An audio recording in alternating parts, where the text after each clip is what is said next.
કિચનમાં આજે હું તમારી સાથે શેર કરીશ રેસ્ટોરન્ટ જેવા ચાઇનીઝ સ્પ્રિંગ રોલની રેસીપી। તો આપણે બેટર બનાવીને એકદમ ઈઝી રીતે સ્પ્રિંગ રોલ બનાવીશું। જો તમે એકવાર આ રીતે ક્રિસ્પી સ્પ્રિંગ રોલ બનાવશો તો વારંવાર બનાવશો એવા ટેસ્ટી બનશે અને બાળકોથી લઈ મોટા બધાને બહુ જ ભાવશે। તો ચાલો રેસીપી શરૂ કરીએ। તો સૌથી પહેલા આપણે સ્ટફિંગ બનાવી લઈશું। તો એના માટે મેં એક પેનમાં 3 ચમચી જેટલું તેલ ગરમ કરવા મૂકી દીધું છે। તેલ ગરમ થઈ જાય એટલે એમાં 1 ચમચી આદુ લસણની પેસ્ટ એડ કરીશું, સાથે 1 મરચાના ટુકડા ઉમેરી દઈએ અને પેસ્ટને મીડિયમ ફ્લેમ પર સાતળી લઈશું અને એક મીડિયમ સાઈઝની ડુંગળીને આ રીતે લાંબા સ્લાઇસ કરીને એડ કરીશું। હવે ડુંગળીને 2 થી 3 મિનિટ માટે સાતળી લઈશું અને વચ્ચે વચ્ચે ચલાવતા રહીશું। હવે મેં અહીંયા શાકભાજીમાં એક કેપ્સિકમને આ રીતે લાંબુ સ્લાઇસ કર્યું છે, અડધું ગાજર સ્લાઇસ કરેલું અને 1 કપ ઝીણી કાપેલી કોબી લીધી છે। તો શાકભાજી તમારી પસંદ પ્રમાણે ઓછા કે વધુ કરી શકો છો। હવે આપણે એમાં ગાજર અને કોબી ઉમેરી દઈશું। તો ગાજર અને કોબીને આપણે પહેલા ઉમેરીશું અને કેપ્સિકમને આપણે લાસ્ટમાં ઉમેરીશું। તો હવે બધી જ વસ્તુને સારી રીતે મિક્સ કરી લઈશું અને 3 થી 4 મિનિટ માટે સાતળી લઈશું। તો વેજીટેબલ ક્રન્ચી રહેવા જરૂરી છે। તો 3 મિનિટ જેવું થઈ ગયું છે। હવે કેપ્સિકમ એડ કરીશું અને 1 મિનિટ જેવા બધા વેજીટેબલને સાતળી લઈશું। તો મેં અહીંયા બધી વસ્તુને સારી રીતે મિક્સ કરી લીધી છે। હવે આપણે એમાં સ્વાદ પ્રમાણે મીઠું, 1 ચમચી જેટલો સોયા સોસ, 1 ચમચી જેટલો ચીલી સોસ અને 1 ચમચી જેટલો ટમેટો સોસ એડ કરીશું, સાથે અડધી ચમચી મરી પાવડર ઉમેરીશું। હવે એકદમ સારી રીતે મિક્સ કરીશું। હવે લાસ્ટમાં થોડા લીલા ધાણા ઉમેરી દઈશું અને મિક્સ કરી ગેસની ફ્લેમ બંધ કરી દઈશું અને મિશ્રણને ઠંડુ થવા સાઈડમાં મૂકીશું। હવે આપણે સ્પ્રિંગ રોલની શીટ બનાવવા માટે એક બાઉલમાં ચાળણી રાખીશું। એમાં આપણે 1/2 કપ મેંદો ઉમેરીશું અને સ્વાદ પ્રમાણે મીઠું એડ કરીશું। હવે આપણે એને ચાળી લઈશું। તો હવે આપણે એમાં 1 કપ પાણી, તો જે કપથી મેં લોટ લીધો છે એ જ કપ ભરી આપણે 1 કપ પાણી ઉમેરીશું અને ગાંઠા ન રહે એવું સ્મૂથ બેટર બનાવી લઈશું। ફેટાઈ જાય એટલે આપણે બીજો કપ પાણી ઉમેરીશું અને એકદમ સારી રીતે ફેટી સ્મૂથ બેટર તૈયાર કરી લઈશું।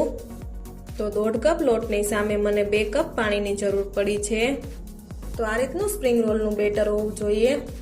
તો હવે આપણે સ્પ્રિંગ રોલ માટેની શીટ બનાવીશું। તો એના માટે ઢોસાના તવાને હલકો ગરમ કરીશું, એમાં અડધા ડોયા જેટલું બેટર ઉમેરીશું અને આ રીતે અંદરથી બહાર આવતા જઈને જે રીતની સાઈઝનું તમારે શીટ બનાવવી હોય એ રીતે ફેલાવી દેવાનું। તમારે જે સાઈઝના સ્પ્રિંગ રોલ બનાવવો હોય એ પ્રમાણે તમારે શીટ તૈયાર કરવાની અને ગેસની ફ્લેમ મીડિયમ રાખીશું અને ઉપરથી બધું બેટર ડ્રાય થઈ જાય ત્યાં સુધી થવા દઈશું। તો ગેસની ફ્લેમ મીડિયમ છે એટલે થોડી જ વારમાં ઉપરની સાઈડ ડ્રાય થઈ જશે અને કિનારીઓ અલગ થઈ જાય એટલે આપણે સાઈડ ચેન્જ કરી લઈશું અને બીજી સાઈડ પણ 20 થી 25 સેકન્ડ માટે થવા દઈશું અને તમે જોઈ શકો છો કે બંને સાઈડથી સારું એવું થઈ ગયું છે। તો સ્પ્રિંગ રોલ શીટ તૈયાર છે। તો આપણે એને એક પ્લેટમાં કાઢી લઈશું। હવે જ્યારે બીજી સ્પ્રિંગ રોલની શીટ બનાવો ત્યારે તવા પર થોડું પાણી સ્પ્રિંકલ કરીશું અને આ રીતે કોટનના કપડાથી સાફ કરી લઈશું અને ગેસની ફ્લેમ પહેલા સ્લો કરી દેવાની અને પછી તમારે આ રીતે સ્પ્રિંગ રોલ શીટ બનાવવાની।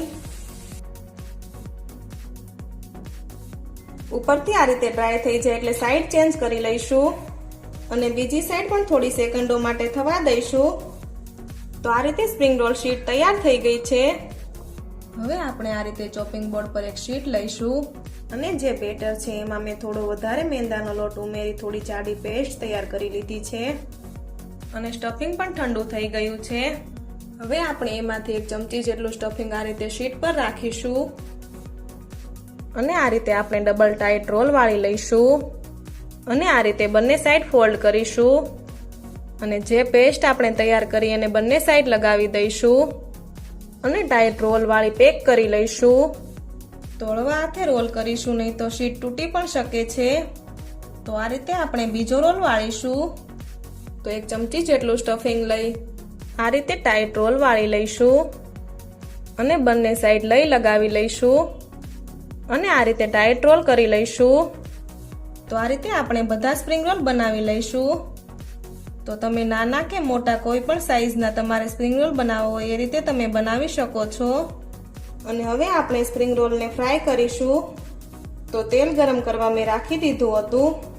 તેલ ગરમ થઈ જાય એટલે ગેસની ફ્લેમ મીડિયમ કરી લઈશું. અને મીડિયમ ફ્લેમ પર સ્પ્રિંગ રોલને આપણે ગરમ તેલમાં એડ કરીશું. અને થોડીવાર આપણે એને ફેરવીશું નહીં. થોડીવાર રહીને આપણે એની સાઈડ ચેન્જ કરીશું. તો સાઈડ ચેન્જ કરતા જઈને ગોલ્ડન ક્રિસ્પી થાય ત્યાં સુધી તેને ફ્રાય કરીશું. તો સ્પ્રિંગ રોલને તળાતા મીડિયમ ફ્લેમ પર 3 થી 4 મિનિટ જેવું થશે. હવે ગોલ્ડન એવા થઈ ગયા છે. હવે આપણે એને એક પ્લેટમાં કાઢી લઈશું.